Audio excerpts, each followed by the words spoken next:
Recent గా central government ఆత్మ నిర్భర్ భారత్ అభియాన్ లో భాగంగా 20 lakh crore ఎకానమిక్ ప్యాకేజ్ ని అనౌన్స్ చేసింది. అయితే ఈ ఎకానమిక్ ప్యాకేజ్ విషయంలో కొంతమందికి డిఫరెంట్ కన్ఫ్యూజన్స్ ఎదురయ్యాయి. దానికి కూడా కారణం ఏంటంటే అందులో యూజ్ చేసిన టర్మినాలజీ అందరికీ అర్థం అవ్వకపోవడం. అది అర్థం కావాలంటే అట్లీస్ట్ కొంచెమైనా ఎక్స్పర్ట్ నాలెడ్జ్ అవసరం. అయితే ఇంతి మాత్రమే కాకుండా ఇంకొంతమందికి వచ్చిన కొన్ని కామన్ డౌట్స్ ఏంటంటే, ఇంత చేసే బదులు గవర్నమెంటే ఆర్బీఐ ద్వారా మనీని ప్రింట్ చేసి ఆ ప్రింట్ చేసిన అమౌంట్ ని పర్ హెడ్ ఇంత అమౌంట్ అని చెప్పి ఇండియన్ పీపుల్ మొత్తానికి క్రెడిట్ చేస్తే సో ఇండియాలో ఉన్న పావర్టీ మొత్తాన్ని కూడా మనం రిమూవ్ చేసినట్టు అవుతుంది కదా అనే కామన్ డౌట్స్ ఉన్నాయి. మరి ఇండియన్ గవర్నమెంట్ మనీని అంత ఈజీగా ప్రింట్ చేయగలుగుతుందా? అలా ప్రింట్ చేసిన మనీని ఇండియన్ పీపుల్ కి అందిస్తే ఆ తర్వాత నెక్స్ట్ ఎదురయ్యే కాన్సిక్వెన్సెస్ ఏంటి? సో ఇలాంటి వాటి గురించి ఇవాల్టి వీడియోలో మనం డిస్కస్ చేద్దాం. Welcome to my channel Rohit's analysis. So government మనీని ప్రింట్ చేసి ప్రజలకు డిస్ట్రిబ్యూట్ చేస్తే ఎంత బాగుంటుంది? అది వినడానికి చాలా సింపుల్ గా ఉన్నప్పటికీ దాని ఎగ్జిక్యూషన్స్ లో మాత్రం చాలా ఇబ్బందులు ఎదుర్కోవాల్సి వస్తుంది. అందులో one of the main problem ఏంటి అంటే ఇన్ఫ్లేషన్, ద్రవ్యోల్బణం. ఈ ఇన్ఫ్లేషన్ గురించి చాలా మంది వినే ఉంటారు. ఇన్ఫ్లేషన్ చెప్పే కంటే ముందు మీకు ఒక బేసిక్ మార్కెట్ ప్రిన్సిపల్ చెప్పాలి. మార్కెట్ ప్రిన్సిపల్ ఏంటంటే, for suppose demand and supply అని రెండు ఉంటాయి. డిమాండ్ ఎక్కువగా ఉండి సప్లై తక్కువగా ఉందనుకోండి, అప్పుడు రేట్స్ ఇంక్రీజ్ అవుతాయి. డిమాండ్స్ ఎక్కువగా ఉండి సప్లై తక్కువగా ఉంటే కాస్ట్ అనేది ఇంక్రీజ్ అవుతుంది. అదే డిమాండ్ చాలా తక్కువగా ఉంది అంటే పీపుల్ ఒక గూడ్స్ ని డిమాండ్ చేయడం తక్కువగా డిమాండ్ చేశారనుకోండి, సప్లై మాత్రం చాలా ఎక్కువగా ఉందనుకోండి, supply is greater than demand, అలాంటప్పుడు రేట్స్ అనేవి ఎప్పటికప్పుడు డిక్రీజ్ అవుతూ ఉంటుంది. సో డిమాండ్ ఇంక్రీజ్ అయితే ఆటోమేటికల్ గా కాస్ట్ కూడా ఇంక్రీజ్ అవుతుంది. సో దీన్ని మనం ఇన్ఫ్లేషన్ తోటి ఎలా రిలేట్ చేసుకుంటామో చూద్దాం. సో ఫస్ట్ ఆఫ్ ఆల్ ఈ కాన్సెప్ట్ ని మీకు ఎక్స్ప్లెయిన్ చేసే ముందు డిఫరెంట్ ఎగ్జాంపుల్స్ ని నేను ఇక్కడ యూజ్ చేస్తూ ఉంటాను. అయితే ఇన్ఫ్లేషన్ రెండు విధాలుగా వస్తుంది. ఒకటి డిమాండ్ సైడ్ నుంచి ప్రాబ్లమ్స్ వల్ల వస్తుంది, ఇంకొకటి కాస్ట్ సైడ్ నుంచి ప్రాబ్లమ్స్ వల్ల వస్తుంది. సో దాన్ని డిమాండ్ పుల్ ఇన్ఫ్లేషన్ లేదా కాస్ట్ పుష్ ఇన్ఫ్లేషన్ అని కూడా అంటారు. సో ఇది ఇంకా కంప్లీట్ ఎకానమిక్ టర్మ్స్, బట్ దీన్ని పక్కన పెడదాం. బేసికల్ గా ఇన్ఫ్లేషన్ గురించి మనం డిస్కస్ చేద్దాం. సో ఇక్కడ నేను ఫస్ట్ ఆఫ్ ఆల్ ఫస్ట్ ఎగ్జాంపుల్లో నేను చెప్పాల్సింది ఏంటంటే, ఒక క్రూడ్ ఎగ్జాంపుల్. ప్రపంచం మొత్తం కూడా ఒక చిన్న విలేజ్ లాగా ఇమాజిన్ చేయండి. ఆ విలేజ్ లో 100 మెంబర్స్ ఉన్నారు. ఒక విలేజ్ లో 100 మెంబర్స్ ఉన్నారు. ఈ 100 మెంబర్స్ లో రిచ్ పర్సన్స్ ఉన్నారు, పూర్ పర్సన్స్ ఉన్నారు, middle class, above middle class, below middle class, average middle class, ఇలా డిఫరెంట్ సెట్ ఆఫ్ పీపుల్ ఉన్నారు. అయితే ఈ 100 మందికి కొన్ని కామన్ ఎక్స్పెక్టేషన్స్ ఉన్నాయి. వీళ్ళందరూ కూడా ఏం కావాలి అనుకుంటున్నారంటే, ఫర్ ఎగ్జాంపుల్ వీళ్ళందరికీ రాయల్ ఎన్ఫీల్డ్ బైక్ పర్చేస్ చేయాలి అనే ఒక కోరిక ఉంది. అందరికీ రాయల్ ఎన్ఫీల్డ్ బైక్ పర్చేస్ అంటే రాయల్ ఎన్ఫీల్డ్ పైన దృష్టి పెట్టకండి, కేవలం ఎగ్జాంపుల్ తో మాత్రమే రిలేట్ చేసుకోండి. అందరికీ దాన్ని పర్చేస్ చేయాలన్న కోరిక ఉంది, కానీ అందరికీ కెపాసిటీ ఉండకపోవచ్చు. రిచ్ పర్సన్స్ ఈజీగా పర్చేస్ చేస్తారు, మిడిల్ క్లాస్ పర్సన్స్ కొంచెం స్ట్రగుల్ చేస్తారు, కొంచెం కెపాసిటీ తక్కువ ఉన్న వాళ్ళు దాన్ని పర్చేస్ చేయకపోవచ్చు. కానీ ఇప్పుడు ఫర్ సపోజ్ అక్కడ రాయల్ ఎన్ఫీల్డ్ షోరూమ్ లో ప్రస్తుతం అక్కడ ఉన్న డిమాండ్ ని బట్టి కేవలం 10 బైక్స్ మాత్రమే ఉన్నాయి. సో డిమాండ్ అండ్ సప్లై బట్టి ఇప్పుడు నేనేం చేస్తానంటే, ఆ ఊర్లో ఉన్న 100 పర్సన్స్ కి పర్ హెడ్ 2 lakh rupees నేను డిస్ట్రిబ్యూట్ చేస్తాను. అందరికి 2 lakh rupees ఇస్తున్నాను. అండ్ రాయల్ ఎన్ఫీల్డ్ బైక్ యొక్క కాస్ట్ ఎంత ఉందంటే 1 lakh rupees ఉంది. అందరికి 2 lakh నేను డిస్ట్రిబ్యూట్ చేశాను. రాయల్ ఎన్ఫీల్డ్ బైక్ ఏమో 1 lakh rupees ఉంది. సో ఇలాంటి టైంలో మనం అనుకున్నట్టే అందరికీ రాయల్ ఎన్ఫీల్డ్ బైక్ పర్చేస్ చేయాలని ఉంది. కానీ రాయల్ ఎన్ఫీల్డ్ దగ్గర ఏముంది, కేవలం 10 బైక్స్ మాత్రమే ఉన్నాయి. నేను వీళ్ళకు మనీ ఇచ్చేసరికి వీళ్ళ యొక్క కెపాసిటీని ఇంక్రీజ్ చేశాను. ఇప్పుడు 100 మెంబర్స్ రాయల్ ఎన్ఫీల్డ్ బైక్ కావాలి అనుకుంటారు, కానీ రాయల్ ఎన్ఫీల్డ్ దగ్గర ఆ కంపెనీ దగ్గర మాత్రం కేవలం 10 బైక్స్ మాత్రమే ఉన్నాయి. సో ఇక్కడ డిమాండ్ అండ్ సప్లై చేంజెస్ వచ్చాయి. సో డిమాండ్ పెరిగింది, సప్లై తక్కువ ఉంది. సో దీన్ని ఈక్వలైజ్ చేయడానికి ఏం చేస్తారంటే, వాళ్ళు సప్లై సైడ్ వాళ్ళు ఏం చేస్తున్నారంటే కాస్ట్ అనేది ఇంక్రీజ్ చేస్తారు. 1 lakh rupees ఉన్న రాయల్ ఎన్ఫీల్డ్ 5 lakh rupees చేస్తారు.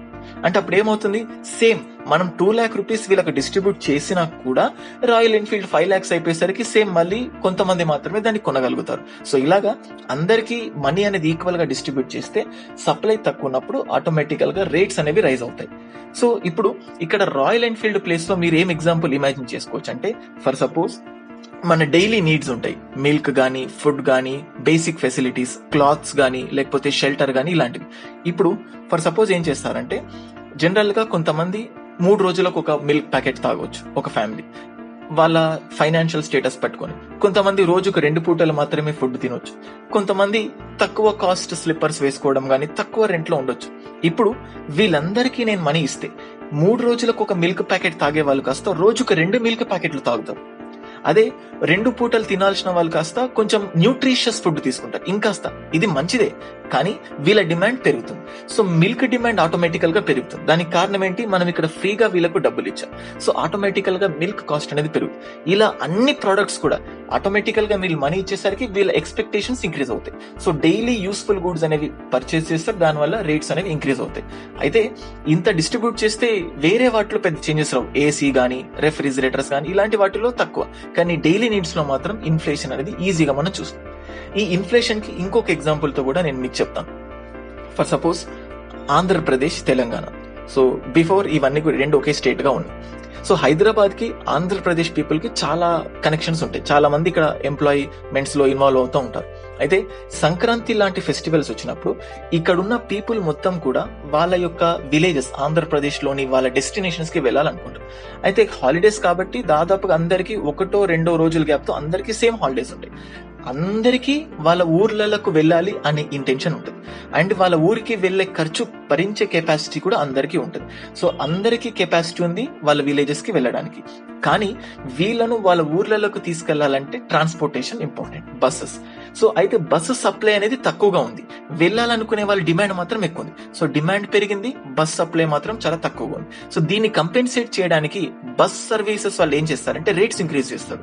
1000 ఉన్న ఫీజు కాస్త హైదరాబాద్ టు విజయవాడ గానీ, విశాఖపట్నం గానీ 1000-2000 ఉంటే దాన్ని 5000-7000 మనం రెగ్యులర్ గా చూస్తూ ఉంటాం. ఎందుకు ఇలా జరుగుతుంది అంటే మార్కెట్ బేస్. చూడండి, గవర్నమెంట్ ఖచ్చితంగా హైదరాబాద్ నుంచి విజయవాడ వెళ్లే వాళ్ళు 1000 రూపీసే పెట్టాలి, లేకపోతే మన ఇండియాలో టమాటోస్ 60 రూపీస్ పర్ కేజీ మాత్రమే అమ్మాలి, ఇండియాలో రాయల్ ఎన్ఫీల్డ్ కేవలం 1 lakh రూపీస్ కి మాత్రమే అమ్మాలి, ఇండియాలో మారుతి సుజుకి కార్స్ అన్ని కూడా ఇంత రేట్ కి మాత్రమే అవ్వాలి, లేకపోతే మఫ్తీ జీన్స్ ఈ కాస్ట్. అంటే కాస్ట్ ని ఎప్పుడు కూడా గవర్నమెంట్ డిసైడ్ చేయదు, ఎక్సెప్ట్ ఫ్యూ ఎసెన్షియల్ సర్వీసెస్. అవన్నీ కూడా మార్కెట్ బేస్డ్ పైన ఉంటుంది. మార్కెట్ దేనిపైన డిపెండ్ అవుతుందంటే డిమాండ్ అండ్ సప్లై పైన ఉంటుంది. సో ఈ డిమాండ్ అండ్ సప్లైని గవర్నమెంట్ ఇండైరెక్ట్ గా ఇన్ఫ్లుయెన్స్ చేయగలుగుతుంది. సో గవర్నమెంట్ ఫ్రీగా పీపుల్ కి మనీని డిస్ట్రిబ్యూట్ చేయడం వల్ల డిమాండ్ అనేది ఇంక్రీజ్ అవుతుంది. దానివల్ల సప్లై సైడ్ కూడా ప్రాబ్లమ్స్ వస్తాయి కదా, అప్పుడు రేట్స్ అనేది ఇంక్రీజ్ అవుతుంది. దీన్ని కంపెన్సేట్ చేయాలంటే సప్లై సైడ్ ఉన్న బాటిల్ నెక్స్ ని గవర్నమెంట్ ముందుగా ఫుల్ఫిల్ చేయాలి. ఇన్ఫ్రాస్ట్రక్చర్ ని పెంచడం కానీ, వాళ్ళు ఎక్కువగా గూడ్స్ ని డిస్ట్రిబ్యూట్ చేయడం కానీ. సో ఇదంతా అర్థం కావడానికి కొంచెం ఎక్కువ ఇంకా కాంప్లికేటెడ్ థింగ్స్ కి వెళ్లాల్సి వస్తుంది. బట్ సింపుల్ గా ఏంటంటే ఇది inflation concept. So demand and supply changes ఉంటాయి. సో ఫ్రీగా మనీ డిస్ట్రిబ్యూట్ చేసినప్పుడు ఆటోమేటికల్ గా ఇన్ఫ్లేషన్ అనేది వస్తుంది. సో ఈ ఈ సిచ్యువేషన్స్ ని చాలా కంట్రీస్ ఫేస్ చేసింది. మనం హిస్టారికల్ గా కూడా చూస్తా ఉంటే తుగ్లక్ టైమ్స్ లో మహమ్మద్ బిన్ తుగ్లక్ కాయిన్స్ ని మింట్ చేయించాడు. అంటే కాయిన్స్ ని తయారు చేసరికి పీపుల్ అంతా కూడా కాయిన్స్ ని తయారు చేయడం పైనే పడింది. వాళ్ళు ఎకనామిక్ యాక్టివిటీస్ చేయకుండా అందరూ కూడా ఆ కాపర్ కాయిన్స్ ని తయారు చేసుకుంటూ కూడేసరికి కొన్ని రోజుల్లో అందరూ కేవలం కాయిన్స్ ని మాత్రమే చేస్తున్నారు. బయట ఎకానమీలో ఎటువంటి యాక్టివిటీస్ చేయట్లేదు. ఒక పెద్ద డిజాస్టర్ గా కూడా మనం చరిత్రలో దాన్ని డిస్కస్ చేస్తూ ఉంటాం. ఇలాగే జింబాబ్వే కూడా ఒక ఎగ్జాంపుల్. అది కూడా మనీ టైప్ ఇన్ ప్రింట్ చేసేసరికి జింబాబ్వేలో ఒక మిల్క్, ఒక సిగరెట్ కాస్టే కొన్ని లక్షల రూపాయలకి వెళ్ళిపోయింది. సో ఇలాగ గవర్నమెంట్ మనీని ప్రింట్ చేస్తే ఇన్ఫ్లేషన్ అనేది చాలా ఎక్కువకి వెళ్ళిపోతుంది. అయితే ప్రతి ఎకానమీకి కొంత మేరకు ఇన్ఫ్లేషన్ అనేది అవసరమే, కానీ లిమిట్ దాటి ఇన్ఫ్లేషన్ వెళ్తే మాత్రం ఖచ్చితంగా రాంగ్ కాన్సిక్వెన్సెస్కి వెళ్తుంది. అండ్ ఇన్ఫ్లేషన్ మళ్ళీ చెప్తున్నాను, డిమాండ్ పుల్ ఇన్ఫ్లేషన్ ఉంటుంది, కాస్ట్ పుష్ ఇన్ఫ్లేషన్. ఈ కాస్ట్ ఏంటంటే సప్లై సైడ్ నుంచి, అంటే ఫర్ సపోజ్ కావాలని ఏం చేస్తారంటే కొన్నిసార్లు మనం ఆనియన్స్ క్రైసిస్ చూసాం రీసెంట్ గా. జనరల్ గా డిమాండ్ ఆనియన్స్ కి ఎప్పుడుందో అలానే ఉంది. ఎందుకంటే ఆనియన్స్ పెద్దగా కావాలని ఆనియన్ డిమాండ్స్ ఏం పెరగదు, ప్రతి సంవత్సరం ఉండే డిమాండ్ మాత్రం ఉంటుంది. కొన్నిసార్లు ఏం చేస్తారంటే దళారులు, సప్లై సైడ్ ఎవరైతే ఆనియన్స్ ని సప్లై చేస్తారో వాళ్ళే కావాలని ఆనియన్స్ ని బయటికి తీసుకురాకుండా స్టోర్ హౌసెస్ లో దాచిపెడతారు. అప్పుడు ఏమైపోయింది, డిమాండ్ అలానే ఉంది కానీ సప్లై మాత్రం తగ్గిపోయింది. ఉన్నదానికంటే కావాలని తగ్గించారు, ఆర్టిఫిషియల్ గా తగ్గించారు. అప్పుడు ఏమవుతుంది, డిమాండ్ అండ్ సప్లై వేరియేషన్స్ వచ్చేసరికి onions 150 rupees, 200, 250 rupees per KG కూడా వెళ్ళింది. అప్పుడు గవర్నమెంట్ ఏం చేసింది, so supply side onions problem వస్తుంది కాబట్టి వేరే కంట్రీస్ నుంచి ఆనియన్స్ ని ఇంపోర్ట్ చేసుకొని మరీ బ్యాలెన్స్ చేయడానికి ట్రై చేసింది. సో సప్లై సైడ్ ఉంటే గవర్నమెంట్ ఇన్ఫ్రాస్ట్రక్చర్ లో చేంజెస్ కానీ లేకపోతే వాళ్ళకు కొంచెం కన్సెషన్స్ ఇచ్చేసి గవర్నమెంట్ లో ఆ సప్లై పెంచడానికి ట్రై చేస్తారు. డిమాండ్ సైడ్ ఇప్పుడు ఫర్ సపోజ్ కొన్నిసార్లు ఏమవుతుందంటే ప్రజలు అసలుకే డబ్బులు పెట్టలేని పరిస్థితిలో ఉంటారు. ఇప్పుడు ఫర్ సపోజ్ ఒక ఫ్యాక్టరీ ఒక 50,000 గూడ్స్ ని ప్రొడ్యూస్ చేసింది, కానీ జనాలకు కొనే కెపాసిటీయే లేదనుకోండి. అప్పుడు గవర్నమెంట్ జనాల కెపాసిటీని ఇంక్రీజ్ చేయడానికి మనీని ఇన్ఫ్యూజ్ చేస్తుంది. అది ఎలా ఇన్ఫ్యూజ్ చేస్తుంది, ఒకటి ఎంజీ నరేగా ద్వారా పనులు కల్పించడం కానీ, లేకపోతే ఫ్రీగా వాళ్ళకు లోన్స్ ఇప్పించడం కానీ, సబ్సిడైజ్డ్ లోన్స్ ఇప్పించడం కానీ, అప్పుడు డిమాండ్ ని పెంచుతుంది. ఈ డిమాండ్ పెరిగేసరికి సప్లైని సేమ్ అవుతుంది. ఎందుకంటే డిమాండ్ తగ్గిపోయి సప్లై ఎక్కుంటే రేట్లు పడిపోతాయి. రేట్లు పడిపోయినా కూడా ఎకానమీకి చాలా ఇబ్బందులే ఉంటాయి. సో ఇదే అండి ఈ ప్రింట్ చేయడం వల్ల వచ్చే కాన్సిక్వెన్సెస్. మీకు క్లియర్ గా అర్థమైందని భావిస్తున్నాను. నా వీడియో గనక మీకు నచ్చినట్టయితే నా వీడియోని లైక్ చేయండి, సబ్స్క్రైబ్ చేయండి అండ్ షేర్ చేయడం మాత్రం మర్చిపోకండి. నా కాన్సెప్ట్ అందరికి వెళ్ళాలంటే ఫస్ట్ ఆఫ్ ఆల్ మీరు నాకు ఇచ్చే ఏకైక గిఫ్ట్ ఏంటంటే షేర్ చేయడం. ఎంత మందికి షేర్ చేస్తే నా వీడియో అంత మందికి నచ్చితే సో నాకు కూడా ఇంకా ఎంకరేజ్మెంట్ వస్తుంది. ఇంకా మీకు ఏదైనా ఎక్కువ ఎక్స్పెక్టేషన్స్ ఎలాంటి టాపిక్స్ కావాలంటే కింద కమెంట్ లో పెట్టండి, ఆ వీడియో చేస్తాను. అండ్ నెక్స్ట్ నుంచి ఇంటర్నేషనల్ రిలేషన్స్ సిరీస్ కూడా నేను చేద్దాం అనుకుంటున్నాను. First India and bordering neighbouring countries తో రిలేషన్. ఇండియా చైనాకి ఈ మధ్య చాలా గొడవలు జరుగుతున్నాయి. ఇండో చైనా రిలేషన్స్, ఎందుకు ఆ గొడవలు జరుగుతున్నాయి, ఇండో నేపాల్ రిలేషన్స్. సో ఇలా ఒక్కొక్కటిగా కూడా నేను ఫ్యూచర్ లో చేద్దాం అనుకుంటున్నాను. Thank you.